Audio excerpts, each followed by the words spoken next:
તો ગૌમૂત્રને છાંટીને પછી ઉપાડે, પછી આપે ને પછી લે. ફાઇલ ગૌમૂત્ર.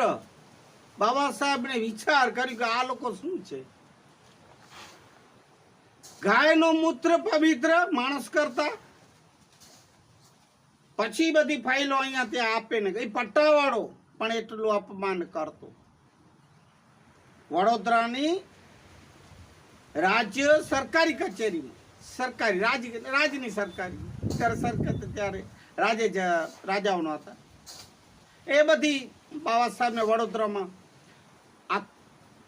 આખરમાં બાબા સાહેબે એ કંટાળી. કારણ કે એક દિવસ તો એ લોકો ટેબલ ખુરશી જે બાબાની છેલ્લે હતી એ આગળ દરવાજાની આગળ, કારણ કે બાબાને આમ આવવા પાછળ અંદર આવવું ન પડે, ત્યાં જ બેસી જાય આવી દરવાજેથી. પેલે આવતા એટલે આખું આમ અહીંથી આ લોકોને ઓલું લાગે, આ પવિત્ર થઈ જતું હતું.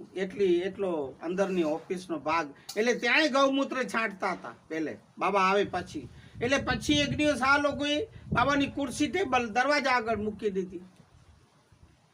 એટલે બાબા સાહેબ ત્યારે પછી એમનું મગજ છટક્યું અને એક જણાને પૂછ્યું, એ બ્રાહ્મણ હતો, કે ભાઈ આ શું તમે આવું બધું શું કામ કરો છો?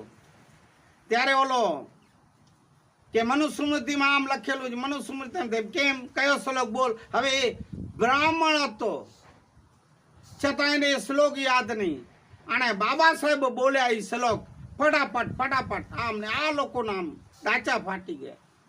ડાચા. બાબા સાહેબ બધા શાસ્ત્રોનો અભ્યાસ કરેલો હતો, ફક્ત મનુસ્મૃતિનું નહીં, બધા ધર્મ જાતિના સમાજનો. એમને બાબા મહામાનવ નથી કહેવાતા. એટલે પછી કે આમાં ક્યાં લખેલું છે કે તમે અસ્પૃશ્યતા કરો, આભડછેદ કરો, છૂતાછૂત કરો?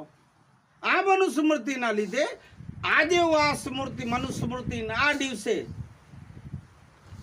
હું એને બાળીને હોળીને કરું તો મને કહેજો. એ તમારો જે હોય તે હિન્દુ ધર્મ શાસ્ત્રનો પ્રથમ શાસ્ત્ર મનુસ્મૃતિ હતો, મોટામાં મોટો. જેમ આપણે અત્યારે રામાયણ, ગીતા જે કહીએ છીએ તે. અને એ મનુસ્મૃતિના કાળા કાયદાથી બધું ત્યારે બધા ચાલતું હતું વહીવટ. બધા ઓલા ઉચ્ચ વર્ણના હતા, બ્રાહ્મણ, દરબાર, જાડેજા, વૈશ્ય, ફલાણા ઢીકડા જે હોય તે બધા રાજા પાસે દોડીને ગયા. મહારાજાને ખબર જ હતી કે આ બાબા સાહેબ થી આવું કરે જ છે આ લોકો. એટલે કીધું, મહારાજ